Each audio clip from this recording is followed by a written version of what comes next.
The night the rain wouldn't stop, Daniel thought he'd finally reached his breaking point. The tiny house he rented at the edge of town had a leaky roof.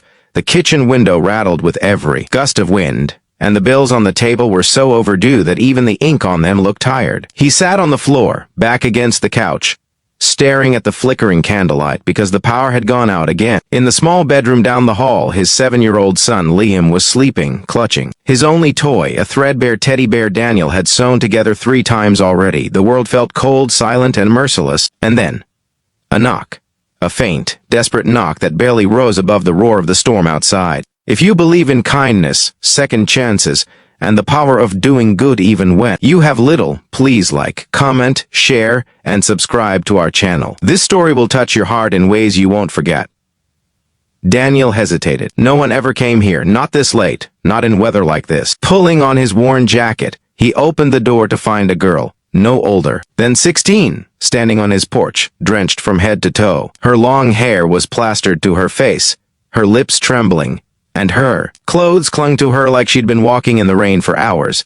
She looked terrified and exhausted. I'm sorry, she said weakly.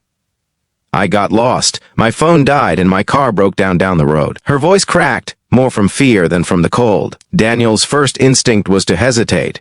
He didn't have much, and every extra mouth to feed meant less for his son. But one look at her shivering frame silenced his hesitation. Come in, he said softly. You'll catch your death out there. The girl stepped inside, dripping water onto the old linoleum floor. Daniel grabbed a towel from the bathroom and offered it to her. You can dry off by the heater, he said, though he knew the small space heater barely worked. He gave her an old sweatshirt, one that hung loose on her small frame, and poured her a cup of instant soup, the kind that came cheap but filled an empty stomach. As she sipped the soup, her hands still trembling, Daniel couldn't help but notice the fear in her eyes. She avoided eye contact, and when he asked gently what had happened, she only muttered that she'd had an argument with her dad and ran off. She didn't say much else. That night, Daniel let her sleep on the couch while he sat awake, making sure she was safe, and that she didn't vanish as suddenly as she appeared. He wasn't sure what story lay behind her silence, but something about her vulnerability reminded him of his late wife, and how everything had fallen apart after she died. He knew what it felt like to have nowhere to go. The next morning, sunlight finally broke through the clouds. Daniel woke early to make oatmeal, plain but warm. The girl woke up slowly, blinking in confusion, as though she couldn't quite believe where she was. Liam, curious and full of childish warmth, peeked around the corner, clutching his teddy bear. Dad, who's that? He whispered. Daniel smiled faintly. Someone who needed help, buddy. The girl smiled back shyly. I'm Emma, she said softly. Thanks for letting me stay. For a few moments, it felt almost normal. The 3 of them sitting at the table, steam rising from their bowls, the sound of spoons clinking gently. But when Emma looked around the tiny home, the cracked walls, the worn-out furniture, the stack of bills Daniel tried to hide, her expression changed. Not with judgment, but with quiet sadness. You really helped me, she said. Even when you didn't have to. Daniel just shrugged. Sometimes the world's not kind, he said. So when we can be, we should. As the day went on, Daniel helped Emma call for a tow truck, though it took hours for one to arrive. She insisted she'd pay him back, but Daniel laughed it off. Just promise you'll get home safe, he said. But before she left, Emma hesitated at the door. Can I ask, why do you live like this? You work so hard, but it seems like you're struggling. Daniel smiled sadly. Because life doesn't always give you what you deserve, he said. But I've got my boy, and that's enough for me. She looked at him for a long time, her eyes glistening as if she wanted to say more. But she didn't. She thanked him again, then stepped out into the sunlight, waving goodbye to Liam before leaving in the tow truck. Daniel didn't think much of it after that. Just another soul passing through, another act of kindness that would fade into memory. But 3 days later, everything changed. Daniel was at work, a small auto repair shop, when a black SUV pulled up outside. Out stepped a man in a tailored suit, his face stern, his expression unreadable. Everyone in the shop turned to look. People like that didn't come to places like this. The man walked straight toward Daniel. Are you Daniel Reed? He asked. Daniel wiped his hands on a rag and nodded. Yeah, something wrong. The man's expression softened slightly. You let my daughter stay with you. Emma. She told me everything. Daniel blinked, uncertain. She's your daughter? The man nodded, exhaling deeply.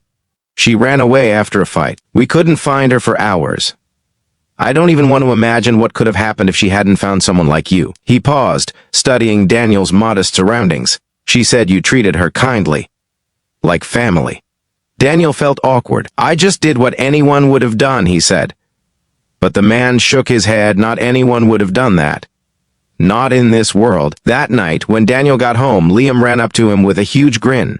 "Dad, Dad."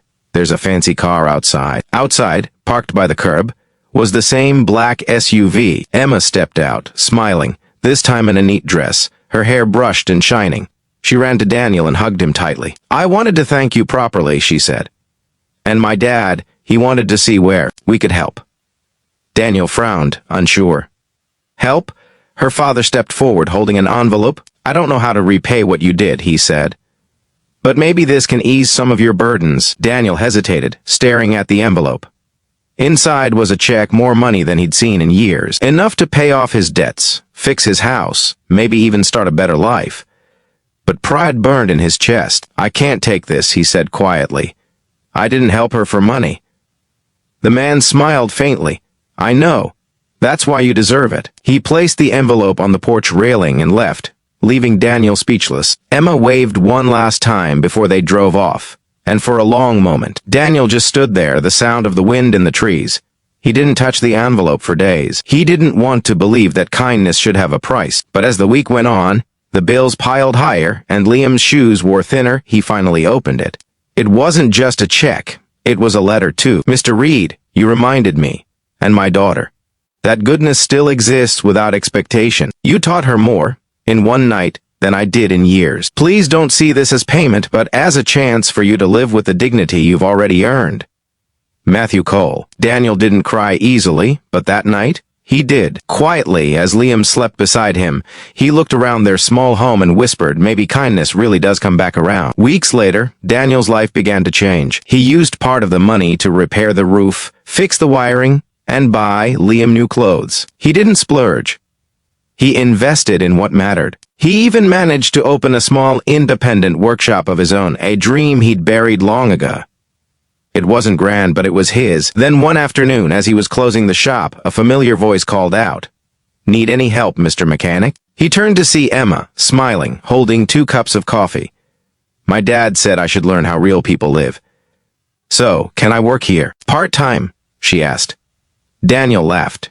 "You sure you want to trade luxury for oil stains and busted engines?" She grinned. "You'd be surprised how much I've got to learn." And just like that, something beautiful began to grow. Not romance, but a bond built on gratitude, respect, and the kind of understanding that crosses every divide. Emma became like a big sister to Liam, often coming by to help with homework or to bring them groceries when Daniel wasn't looking. Her father, Matthew, occasionally stopped by too, his demeanor softening each time, until the walls around his heart slowly broke down. Months passed, and Daniel realized that the stormy night had been a turning point. Not just for Emma, but for him. That one act of kindness had rippled outward, changing lives he never thought he'd touch. One day, as they all stood outside the workshop, Daniel, Liam, Emma, and Matthew, watching the sunset paint the sky in shades of orange and pink, Matthew turned to him and said, "You know, I've built company worth millions, but I've never seen anyone richer than you." Daniel smiled humbly, looking down at his son, then at Emma, who was laughing as Liam chased her around the parking lot. "I'm not rich," he said softly. "I just stopped waiting for the world to be kind and started being kind to the world." If this story touched your heart, please like, comment, share, and subscribe. Your support helps us share more stories that remind people that good hearts still exist, even in the hardest times. Before we end, we'd love to know, what's one act of kindness you've witnessed that restored your faith in humanity? Leave your answer in the comments below. We read every one of them. As the sun dipped below the horizon, Daniel took a deep breath, feeling something he hadn't felt in years: peace. The rain that had once drenched his world in despair had washed something clean instead. Sometimes, life doesn't give you what you deserve.